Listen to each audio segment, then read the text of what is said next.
2-5-1 is a common turnaround in both major and minor keys. It's been used throughout the history of music, the reason being it has a particularly strong function. That function is most commonly to prepare the return home to the 1 or tonic chord. It does this by building up tension in the 5 chord, also known as the dominant, and then resolving that tension to the 1 chord. Take a listen to these examples in the keys of C major and C minor respectively.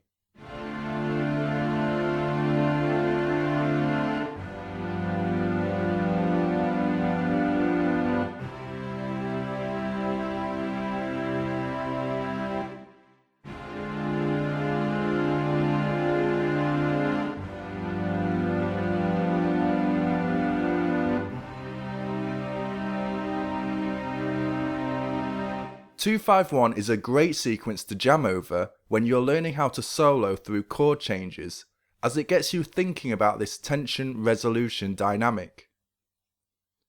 In this lesson, we're going to focus on 2-5-1 in minor keys. First, let's get to know the chords involved and the sound they create. By training your ear to this movement, you'll be able to pick up on it when it's played. Let's first establish our tonic chord, A minor in this case. Now, in minor keys, the 2 chord is naturally a diminished chord, and by extension, which is how it's typically played, a minor 7 flat 5 chord. That's what the circle with a line through it means. In relation to A minor, our 2 chord would be B minor 7 flat 5. The 5 chord is most often extended to a dominant 7th chord. In relation to A minor, our 5 chord would be E7. So here is our typical 2-5-1 in A minor.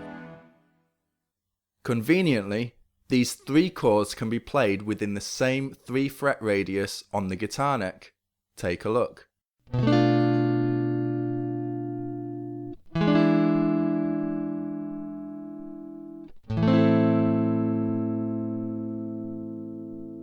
Being able to visualize these chord positions will help you get your bearings when creating a melody.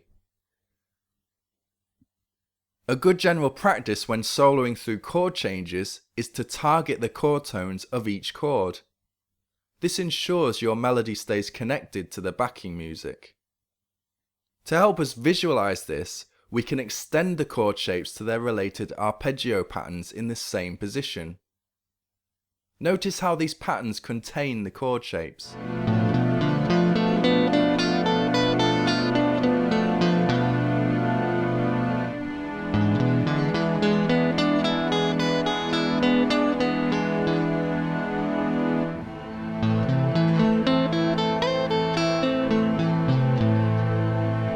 Once you have these patterns memorized, try playing between chord tones through the changes.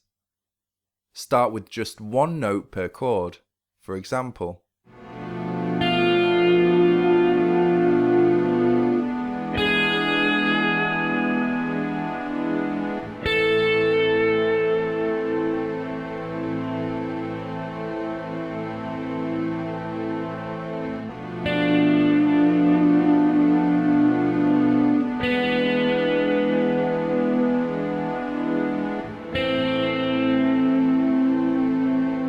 next, try adding in additional notes per chord so you're arpeggiating the chords.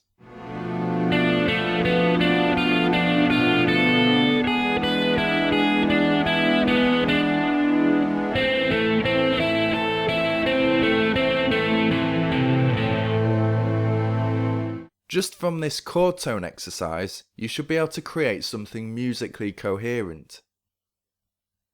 The next step is to add in colour tones and link our chord tones together through the changes.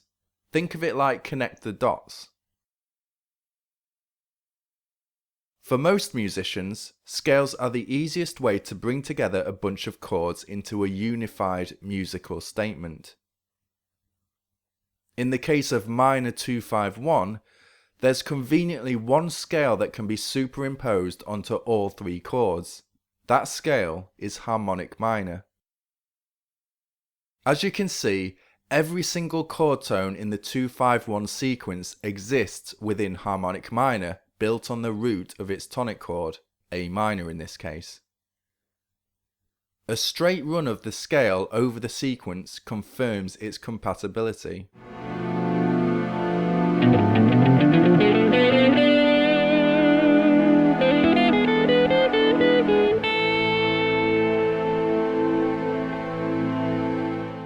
So in other words, this progression can be seen as a harmonization of the harmonic minor scale. Now we have the scaffolding for building phrases over these three chords, try linking the chord tones with tones from a harmonic minor. For example, when the chord changes to E7, I land on its major third, which is actually the major seventh of harmonic minor. This helps to put the phrase leading up to the change into context.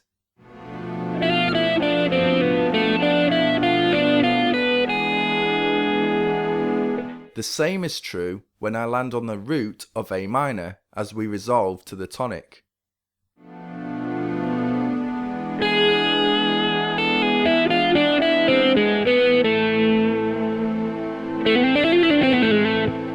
Use the backing tracks provided on the lesson page to build on your own phrasing ideas and get a feel for this 2-5-1 harmonic minor expression.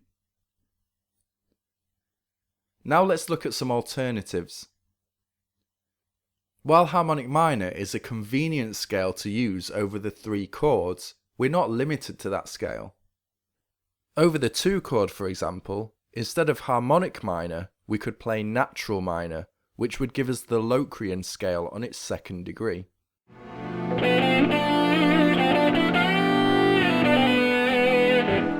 Moving to the 5 chord, try Lydian dominant for a jazzier flavour.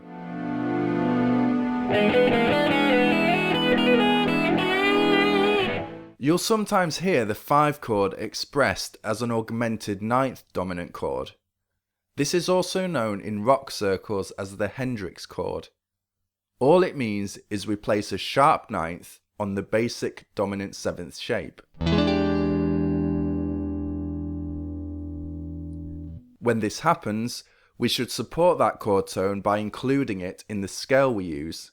For example, we could add the tone to the harmonic minor pattern. And for the tonic resolution, we know that harmonic minor would work. In jazz, however, the preferred choice of tonic minor scale is melodic minor. In fact, melodic minor would work nicely over both the 5 and 1 chords in most cases.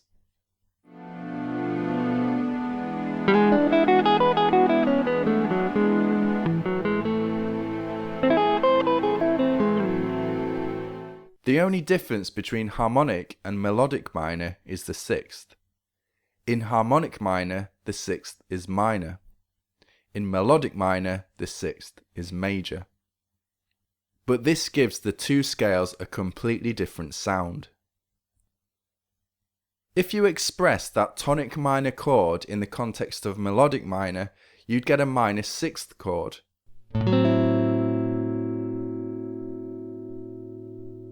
Again, this is a typical expression in jazz music, especially Latin jazz. But in many cases it will be a straight minor 7th chord, in which case our staple minor 7th scales, natural minor and Dorian, would be a good option.